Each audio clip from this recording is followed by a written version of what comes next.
Welcome to the Inconvenient Minority Podcast. I'm your host, Kenny Hsu. Joining me today is Christopher Rufo. Chris is one of the foremost intellectuals on race and race ideology in education today, particularly with regards to critical race theory. He is the director of the Discovery Institute Center on Wealth and Poverty.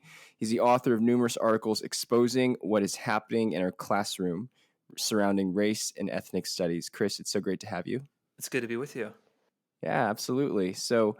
Um, I've been following your work for a while, and you've been on the forefront of what is happening today with regards to what is going on in the public school system, on the K-12 system, how race ideology transfers and how it even affects people.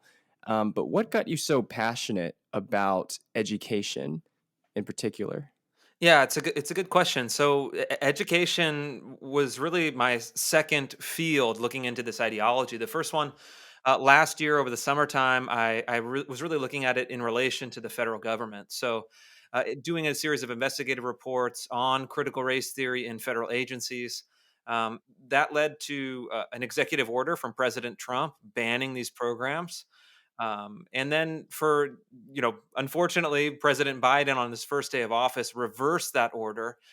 So I actually just took a poll of my readers, and I said, "Hey, I have all of these sources. Would you want to do a series of reports on X, Y, or Z?" And overwhelmingly, people said, "Look into K through 12 education. That's really what we're concerned about." So in the last 3 4 months, I've been just focusing almost entirely on these education stories and looking at what does this ideology look like, not just in abstract terms but in practical terms. What does it look like at teacher trainings, in state curricula, in individual lesson plans in the classroom?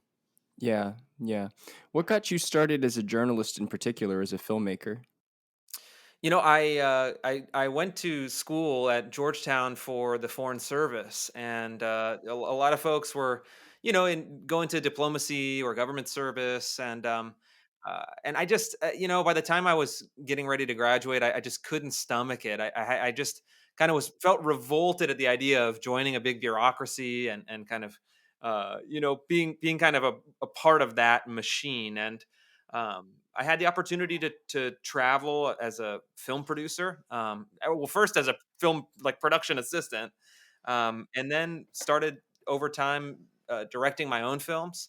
Once I was able to kind of gain the experience and start, learning the business, and I wanted to get out in the world, and I spent 10 years directing films, four for PBS, one for Netflix. Worked on National Geographic projects, and it took me all over the world and fulfilled that at the time the kind of adventure that I wanted to see in my own life. Well, inspiring considering I'm also a young author, operating in that sphere too. It must have been a tough life starting out as an independent filmmaker. Yeah, it's not easy. It's a brutal business, and it's really brutal. Yeah, and it's like it's the economics of it are really terrible, frankly, and it was hard at the very beginning. I had another job. I was working night shift in order to kind of get my film career started. I did that for a year, maybe more than a year, maybe 2 years. But it also paid a huge dividend. It's a brutally competitive field, so you have to really excel in order to even make a kind of regular living. But I also was forced to really understand all of the aspects of business, because there are filmmakers that, they maybe have like a wealthy spouse or wealthy parents. I didn't have any of those opportunities, so I got to know the business. I got to know marketing. I got to know digital strategy. I got to know sales and manufacturing. I got to know fundraising, like all of the different aspects of how to not only create a film, kind of from the aesthetic or creative standpoint, but actually how to fundraise and then set market and sell a film. And those skills that I forged over a long period of time, went through some very lean years, turned out to actually be invaluable, because I can look at uh, intellectual problems. And now that I'm shifted more into writing and reporting, I can look at these problems with a broader kind of vision of how they fit into a kind of business model and an industry and a full career. Learning. Um, so you've had some days when you've slept on your friend's couch, is what you're saying. More than days, man. Yeah, I had months that I was living on the couch. So yeah, it was cool though. It's like I got a chance. Like I never. I started making pretty good, like decent money in my filmmaking career towards the end of like the decade of being in the film world. But I wouldn't trade those early years, honestly. Like, it was just fantastic. It's like flying by the seat of your pants. I went to 70 plus countries around the world.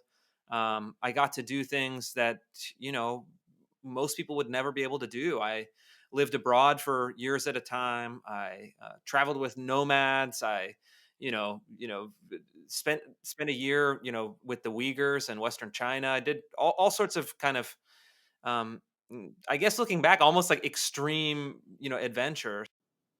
How was your experience with the Uyghurs? Well, it was great. I mean, it's crazy to think what's happening now because at that time, 2008, 2009, it was restrictive. So the kind of the Chinese state had severe restrictions on Uyghurs and some significant restrictions on journalists and filmmakers coming from abroad. But it was still kind of doable.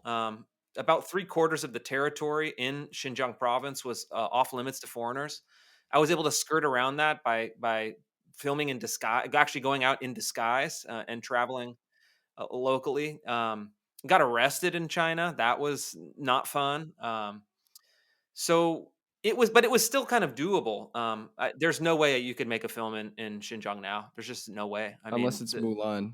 But oh, yeah. unless it's Mulan, right? Yeah, unless you're Disney. But yeah, if you want to do any journalism or reporting, I mean, it's a different world, and I think it's shocking to me to see how fast that society has shifted too. And it's a brutal thing. A lot of the great people I met over there uh, haven't been seen in 2 years. I mean, guys that I got to know over the course of a year, living with them and working with them and talking with them. One day someone kicks down their door, snatches them out of their house, and no one's ever seen them again. It's a Oh tragedy. my goodness. That's tough. Yeah, that's Yeah. tough to hear. I mean, China, I mean, as we all know, is a changing country. Um, but so is this country too, Chris. And I think that you've been on the forefront of documenting that. I mean, this is a you can see that this country something's changing on the inside.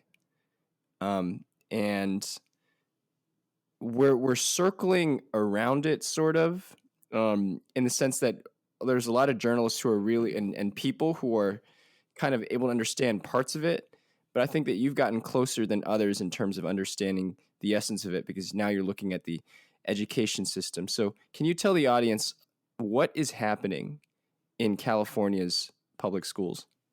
Yeah, I mean, I wish it was just California. It's really in almost every major school district in the country now, from what I can tell. And you have a new generation of teachers and school administrators that have been steeped in kind of radical left ideology in universities, in graduate schools of education, and elsewhere.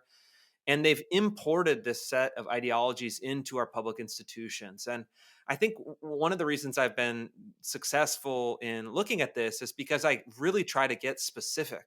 I try to get as concrete and tangible as possible. All the reporting I do is based on original source documents, whether it's you know PDFs or Word documents or slide presentations or video recordings or audio recordings.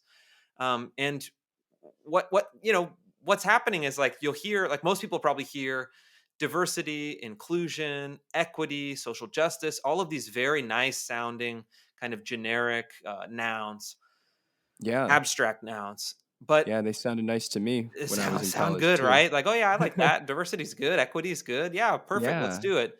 But then Yeah. when you actually Notice dig how into it, they and you're like, they they take the equality and then they replace it with equity though. That was the part that I was like, "Wait, what's going on?" But go yeah, ahead. it turns out there's a big Yeah. difference between the two. Yeah. But and it's like, and I resisted saying this for months because it felt like, oh, it's maybe too extreme, or it's not quite right, or it sounds kind of like, like panicky, but it's like these are Marxist ideologies. If you look at some of the influential books that are cited everywhere, and now in California's statewide ethnic studies curriculum, in Oregon's curricula, here in Washington State, they're taking a guy, Paulo Freire, a Brazilian Marxist who advocated for kind of revolution through education, and an explicit kind of Marxist revolutionary platform. And he's kind of the pedagogical basis of a lot of these new programs and other thinkers that are related to him. And it's just it's really astonishing to me because we have had, since the end of the Cold War, a period of prosperity, a period of peace, a period where we could be really solidifying our role as a kind of the preeminent global power. We could double down on some of the progress that we've made as a country. But there's this pessimistic vision that has taken hold of our institutions that, you know, looks back and says, "Oh no, that the United States isn't any better as a country than it was in 1700 or 1619." And it's like, I think a mature view is saying, yeah, we can we can acknowledge historical injustice, and that's important. We should, but you can also acknowledge historical progress, and that's where I think that these folks have often kind of been unwilling to go. Yeah. Wow. So for the audience, um, just in the case of California, and Chris has documented a lot of this in on his website, and on his Twitter. But what is happening is that so California passes this ethnic studies requirement. These ethnic studies requirements are adopted into the curricula. Who makes the curricula? Well, a lot of research people, administrators, and teachers. And where do the teachers come from? Well, they come from the teachers' colleges, particularly Columbia Teachers College, which is a, a Columbia University's program. And where are they getting their education from? Well, they're getting their education from what you say is Marxists and people who really want to take down the foundations of this country. Is that a good summary? Yeah, and it's like not even that I'm saying they're Marxist. I mean, they're saying they're Marxist. It's like the kind of the mask is off, and I think again, one of the reasons I think that my reporting has on this stuff has taken off is that I'm not afraid to like do the legwork, to read the documents, to read the references, to read the kind of full length books, and to really grapple with it as it is, and and construct a kind of story about it that is coherent, but is also salient. That also is saying, hey, look, you know, when people are saying, I am a Marxist, I am denouncing the United States, and we need to foment kind of pedagogical revolution through the education system, uh, I think we should take those people seriously, and in a lot of cases, we should take them at their word. Yeah, they're really trying to do that. They're trying to do what they say they're trying to do, and some people have even kind of criticized me for that, saying, "Well, your tone and this and that." It's like, hey guys, I don't know. I mean, I don't know what kind of tone you're looking for, but this to me is very concerning. This seems like a major problem, and Yeah, I'm just using their tone. Yeah. yeah, it's like, man, my tone. It's like, okay, really? It's like, um, it's You like got to tell the truth. you got to tell the And truth, and sometimes the truth is shocking and jarring, and I also think that you have to tell a story in a way that mobilizes people's senses and emotions and capacity for action. Otherwise, what's the point? yeah, this is what we're both trying to do, Chris. You and I, and all the other journalists. As journalists, we have a fundamental responsibility to tell the truth about what's going on, not to couch it in nice language or everything like that, but to tell what is really going on. And that's what I'm trying to do with an Inconvenient Minority, which is my book on the Ivy League admissions cases, but also with you and your work on critical race theory today. That's a lot. And I mean, one of the things that I've covered in my reporting, and I've been very interested, is the kind of Asian American angle. And one of the things I personally have experienced in my own life and my own kind of activism locally, and then also in my reporting, is Asian Americans, and particularly Chinese American immigrants, are just fierce, and they're standing up for the system, they're standing up for educational excellence, they're standing up for the Constitution in a way that no other group has. And I think that it's a huge untold story. But Chinese Americans ran a ballot measure against affirmative action in college admissions in Washington State. They won. They did it in California. They won. They knocked out some of these critical race theory programs in schools in the Bay Area and won. And it's to me, it's been a major story. And I feel like just honestly incredible. You have the people that I've met are recent immigrants. A lot of them aren't wealthy. They're kind of middle class entrepreneurs, and they said, "Hey, we came here for this idea that everyone is starts with with the kind of equal protection under the law, and that there's no limit to your success in this country if you work hard and you're smart and you're talented and you make something of yourself." And I think that too many people in this country have lost that spirit, have lost that sense of possibility, and have been kind of tumbled into this pessimism, whether it's the pessimism of the right or the pessimism of the left. And to me, this is it's a great story, and it's been fun to watch. Well, this is the thing. I mean, with a lot of Chinese Americans and why they're joining on this fight, it's because they've seen it in their own history. You said that the ethnic studies people and the professors and administrators are copying a Marxist playbook. But I would say, I would argue even further that they are copying a Maoist playbook, because Mao specifically argued that the revolution had to begin in education, that the revolution had to begin ideologically, culturally, it had to be imprinted on the mind. The whole idea of imprinting racial division and the revolution of the proletariat on the mind, that was actually a Maoist phenomenon. And that's why he started the Cultural Revolution, to cleanse these people of their minds. That's why he threw out the intellectuals. That's why he put all of the Chinese elementary schoolers and middle schoolers into re-education camps, teaching, the division of classes, not just economic classes, political classes, intellectual classes, cultural classes, the peasant and the bourgeoisie. And so I think that that's why a lot of Chinese Americans are looking at what's going on in so-called diversity, so-called equity, so-called critical race theory, and they're seeing it, and they're saying, and they're calling their bluff. They're saying that you are not teaching what you are claiming to teach, and we know this, and we're going to fight you. Yeah, I think that's exactly right. And the Maoist angle is pretty disturbing. I just finished a book on the history of the Cultural Revolution to kind of refresh my historical memory and get more details. And the education piece was huge because when they were running the purges, they really focused on uh, kind of middle school and high school age kids that were the original Red Guard factions. And you read these horrific reports from all over China at the time where it's like middle school students, they're what, 12, 13 years old, dragging their teachers and their professors out of their homes, out of the classrooms, filling their mouths with dirt, and then just brutally killing them because they've been whipped into a frenzy on from this kind of cultural revolution propaganda. And I think it also the kind of broader context of the cultural revolution from my reading of it, at least as kind of a layman, is that they were very disappointed in the economic revolution. I mean, they tried the Great Leap Forward in the 1950s.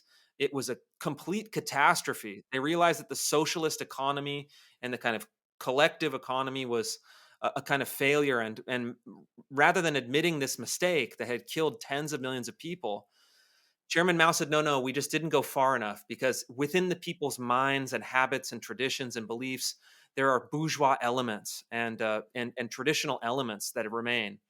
And it's just, I mean, these ideas are powerful for people, and that's why they have so much power, even in the United States. Wait, that They're is so, yeah. and No, that is so true, Chris. In a sense, America almost is kind of going through a version of the same thing, because if you think with the Great Society, with LBJ, right, we said we're going to eliminate poverty. That's what he said. He said there will be no more poor person. He tried to create an economic revolution. He created this astonishing welfare system, this astonishing just cradle to grave state to protect the poor classes. But now we've seen 50 years of that, and we've seen that his Great Society has not brought about the kind of end of poverty that he's seen, that he wanted to see, that the liberals of the 1960s really wanted to see. And so now I think you are seeing that advancement. I mean, this is almost a Mao playbook, in the sense that now we're saying, okay, economic revolution isn't enough. Now we actually have to attack the mind. What do you think about that? Yeah, I think that's about right. I directed a film for PBS that broadcast last year looking at the war on poverty, but then really specifically looking at three of America's poorest communities today. And I think that the progressive project, again, was well intentioned, and some good things that came out of the 1960s, without a doubt. But the Great Society, we now spend in the United States $1.1 trillion a year on anti-poverty programs. It's that's more money than the GDP of almost every country in the world. Um, but it hasn't worked, and I think that I think progressives have kind of been deeply disappointed with this, because they said, okay, we finally got equality under the law with the civil rights movement. This is good, and this is extremely important, a major accomplishment.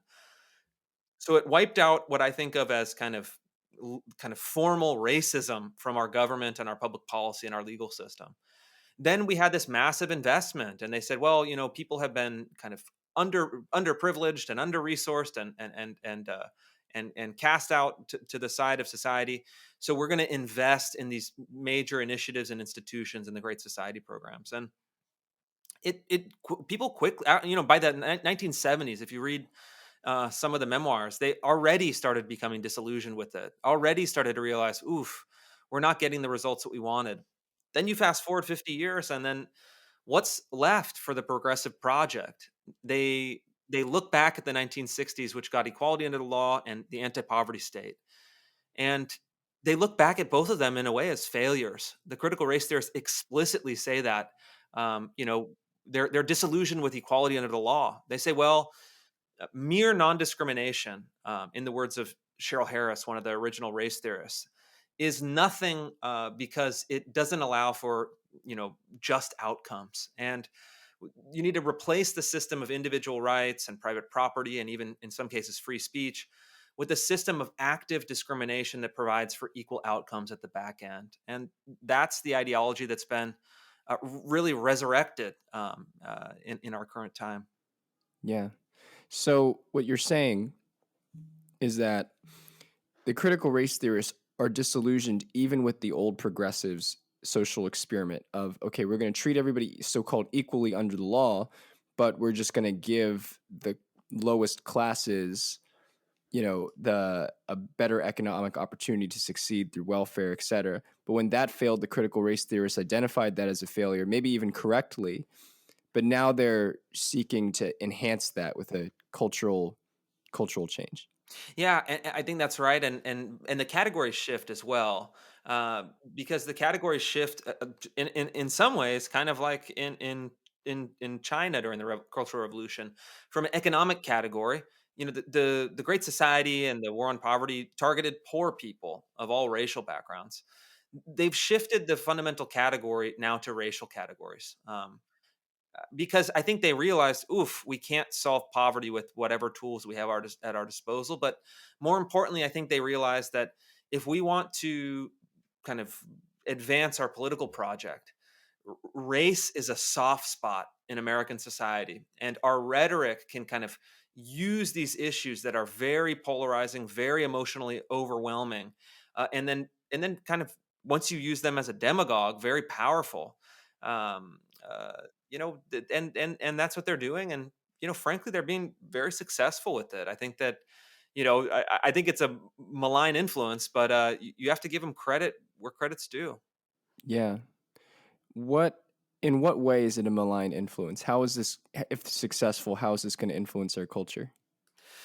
Well, I mean, the question I think that you need to ask with the critical race theorists that they don't make very clear at the outset, because it's a very kind of, it's a critical theory, right? It's in its name. It's looking to kind of criticize or to analyze problems. But then you ask, well, what do they want? What is the thing that you are advocating for? What does the end state look like? And you know, folks like Cheryl Harris have talked about kind of suspending private property rights, seizing wealth and land, and then redistributing it along racial lines, a kind of South African model or the African decolonial model. Um, that's a proposal. Another proposal, from the kind of popular guru of the movement, Ibram Kendi. He talks about creating kind of a fourth branch of government, a Department of Anti-Racism that is unaccountable to any of the other branches, that could invalidate any law that would mark the kind of end of the federalist kind of system of government, checks and balances. Would even have the power to silence speech from policymakers and writers and intellectuals who aren't deemed anti-racist. And if you look at his proposal, it's in Political Magazine. It's a really short read. It's like, this is a totalitarian style proposal. So it's, at the end of the day, he also says you can't be anti-racist without also being anti-capitalist. He says it a number of times. He likes to say things over and over, give it kind of like a rhythm, kind of some poetic nature, and that's like kind of like the tell, right? It's like they're using these cultural divisions in order to advance their project of anti-capitalism, which is what? It's Marxism, right? Again, like, it's not even subtle. It's not even like they're trying to hide this. And it's not an epithet. Like, traditionally, people in the right are, all these people are communists and Marxists, blah blah blah. And it's like, it hasn't been true, right? I mean, sometimes people on the right historically have exaggerated calling people communists and Marxists, but it's like, hey guys, actually, these are real deal Marxists. I mean, Paulo Freire and Herbert Marcuse and all of those guys from the '60s, and Angela Davis was like a Communist Party USA member. They've all kind of come back to prominence, and it's like, these guys are not progressives. They're definitely not liberals. These guys are all the way over in the camp of the Marxists. Yeah. Okay, I'm going to offer an alternative theory to that because after reading your article yesterday on revolutionary education and having people shout Aztec phrases, so for the viewers, Chris wrote an article yesterday talking about how a new ethnic studies curriculum that is about to be adopted, voted on, has is it seeks to replace white Christian culture, labels it as genocidal, and then wants to indoctrinate the third and fourth graders who are being taught this an ethnic studies community chant. So in this chant, they're going to chant to the god, to the old Aztec god Tezcatlipoca, then whom the Aztecs traditionally worship with human sacrifice and cannibalism.